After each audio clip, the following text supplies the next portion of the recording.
She kissed our daughter goodnight, and then looked at my brother like she used to look at me. That glance lasted maybe 2 seconds, but it burned itself into my brain like a brand. Soft, familiar. Like a secret they'd both stopped trying to hide. I laughed it off at first. Told myself I was tired, overthinking, maybe just projecting. We'd been married for almost 9 years, and sure, things weren't perfect, but nothing worth suspecting that. Still, the feeling lingered. The next morning, our daughter, Emma, was sitting at the breakfast table, drawing one of her stick figure family pictures. She pointed at one of the characters with a purple crayon and said, "That's me. That's Mommy. And that's Uncle Jake. He lives here now." He didn't. He definitely didn't. Jake had stayed with us a few weekends ago after some kind of job interview in the city. One bagged, one night. That was supposed to be it. But now, without warning, he'd been back twice in the same month. Once, passing through, once because his phone died and he needed Wi-Fi. It didn't sit right. I asked my wife later, casually, why Emma thought Jake lived with us. She smiled, shrugged, said something like, "Kids make stuff up all the time. Maybe they do." But that night, I barely slept. I kept replaying that look in my head, like watching a silent movie on loop. My brother's eyes. Her tiny smile. The way she tucked her hair behind her ear, something she hadn't done around me in years. I started noticing other things. Text messages she flipped her phone screen down over. Phone calls she took out on the porch, whispering. The way she suddenly started locking the bathroom door. Nothing was concrete. Nothing you could prove. But you don't need proof when your gut already knows. That week, I found a receipt in her coat pocket, a dinner for two. Date, time, and a restaurant I'd never been to. I wasn't even in town that night. She'd told me she was working late. And still, I didn't confront her. I didn't yell. I didn't accuse. Instead, I took the receipt, folded it once, and slid it into the back of my journal. Not as evidence. Just, to remember. That's the part no one tells you. Betrayal doesn't always hit like thunder. Sometimes it's a drip. A whisper. A glance over someone else's shoulder. I didn't know it yet, but this was the moment that broke me. And I wouldn't fully understand just how far it went, or how many people had helped her hide it, until I ripped everything apart to find the truth. And by then, I'd already decided. If no one else was going to protect me, I'd do it myself. Quietly. Completely. And in a way they'd never see coming. It started with silence. The kind of silence that follows you around a house you used to call home. Our hallway used to echo with laughter, late-night snacks, cartoons humming in the background. Now, it felt like I was walking through someone else's life, one where I wasn't needed anymore. Like I was the guest. Jake started showing up more. He never asked. Just dropped in. I was just in the area, he'd say. Figured I'd see Emma. My wife would act surprised, then immediately pour him coffee, like she'd been waiting. He always brought something for Emma, a toy, a puzzle, a coloring book. He never used to do that. Not before. One night, I found his toothbrush in the upstairs bathroom. When I asked about it, my wife laughed, and said, "He probably just forgot it here." Don't be so paranoid. Paranoid. That word clanged around in my skull for days. It's what people say when they want you to doubt your own senses.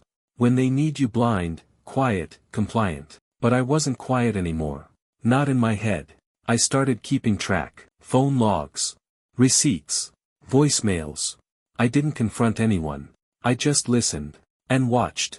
Then I heard it. Emma was singing in the living room, playing with her dolls, when I passed by and heard the words. "Uncle Jake says Mommy's prettier when you're gone." I stopped. My heart physically stopped. I didn't say a word. I just sat down in the hallway. My own daughter, echoing a man I used to call my best friend. That night, I went outside to clear my head. The porch lights were off. I didn't want to go back in, not yet. Then I noticed the bedroom window above. Lights on. Curtains half open. And there they were. Jake and my wife. Standing far too close, whispering. His hand on her waist. Her head tilted toward him, like muscle memory. They weren't kissing. Not yet. But it didn't matter. The distance between them was already gone. The next morning, I called out sick from work. I needed space. Not from them, from myself. I drove 3 hours to a motel on the edge of a fishing town I used to visit as a kid. I didn't tell anyone where I was going. Didn't leave a note. Just disappeared for 48 hours. When I came back, nothing had changed. They didn't ask where I'd been. No missed calls. No texts. Not even from my wife. That was the first time I realized the truth. They weren't afraid I'd find out. They were just waiting for me to stop looking. And part of me almost did. But then I found the first real proof, a photograph, tucked inside the back of Emma's sketchbook. A Polaroid. Dated. Marked, Beach Day, in my wife's handwriting. I wasn't in it. But Jake was. So was she. Wrapped in a towel together. Smiling. Sunburned. Holding Emma like they'd always been a family of three. It hit me like a freight train. This wasn't new. It had been going on for years. I held that photograph for hours. I flipped it over. Stared at the date. Tried to remember where I was that weekend. Conference in Denver, maybe. I remember Emma had a stomach bug right before I left. I called home every night. My wife said everything was fine. She didn't mention the beach. She didn't mention Jake. I should have burned that picture. But I didn't. I scanned it. Saved a copy in a password-protected folder. And I added it to the file. Yes, the file. By now, I had one. Labeled, if I'm not crazy. Emails. Receipts. Voice memos. Snapshots of their social media posts, ones they deleted afterward, probably thinking no one noticed. And then came the night that changed everything. It was my mother's birthday. She wanted a small dinner, just family. We met at her favorite Italian place. Jake sat across from me. My wife next to him. Emma by the window, coloring quietly. We toasted. Laughed. I pretended. Then my mother leaned in, smiled sweetly, and said something so casual, so effortless, it cracked my entire reality open. I'm just glad they finally stopped sneaking around. I was worried you'd never figure it out. She meant it as a joke. A joke. My hand froze on the wine glass. What do you mean? I asked, carefully. She waved her hand. Oh, come on. It's been obvious for years. I mean, you never noticed. I felt the blood drain from my face. Jake coughed. My wife stared at her plate. Emma kept coloring. And my mother just sipped her wine, oblivious. That's when it hit me, this wasn't some hidden secret. This was an open secret. They didn't just lie to me. They trained everyone else to play along. Family. Friends. Maybe even co-workers. I excused myself, went to the restroom, threw up. When I came back, no one said a word. Not Jake, not my wife, not my mother. I made it through the rest of dinner without saying another thing. Drove home in silence. When we pulled into the driveway, I watched as Jake walked my wife to the door, hand on her lower back like he'd always belonged there. Emma looked at me and asked, "Are you sad?" I said no. But the truth was, I wasn't sad. I was gone. Something inside me had finally snapped loose, quietly, completely. I realized I had spent years trying to fix something they had already burned down. And now I had a new question. Not, why did they do it? Not even, how long? No. My question was, how do I make sure they never get away with it? That was the night I stopped being the man they knew. And started becoming the man they would never see coming. After that dinner, I didn't yell. I didn't confront anyone. I didn't pack my bags in a fit of rage or slam the door on my way out. I just, faded. It started small, sleeping on the couch instead of our bed.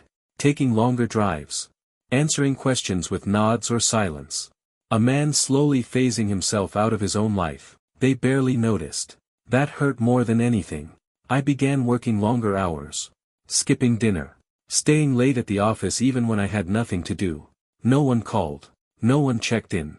Not even my wife. I don't think she cared, or maybe she assumed I knew, and that silence was consent. Either way, the outcome was the same, I was a ghost in my own home. Eventually, I told her I'd accepted a 6-month consulting contract out of state. Montana.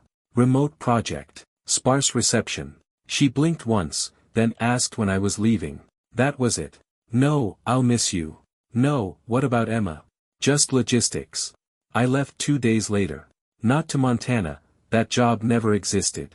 I drove south until I hit Arizona, checked into a cheap rental near Sedona, and turned off my phone. Gone. For the first week, I slept 12 hours a day. I didn't speak to a soul. I barely ate. It was grief, yes, but not over a lost marriage. It was grief for myself, for the man who stayed loyal while everyone around him smiled and lied. Month 2, I started walking. Then hiking. I grew a beard. Bought notebooks. I'd sit by the canyon in the mornings and write, not about them, but about me. Who I was. Who I wasn't. Who I had let myself become. I didn't want revenge. Not yet. I wanted clarity. And by the third month, I had it. One night, while organizing old files on a backup drive, I opened the folder again, if I'm not crazy. It had grown. Over 100 items.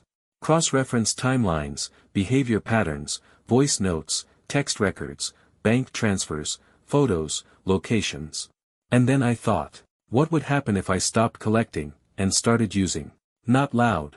Not criminal. Just, carefully placed dominoes. Timed releases. Anonymous tips. Financial triggers. That was the birth of the plan. I moved again, quietly. Legally changed my address. Set up a new LLC under a different name. Started consulting again, but from the shadows. I built new credit. New identity. New friends. No one knew where I'd gone.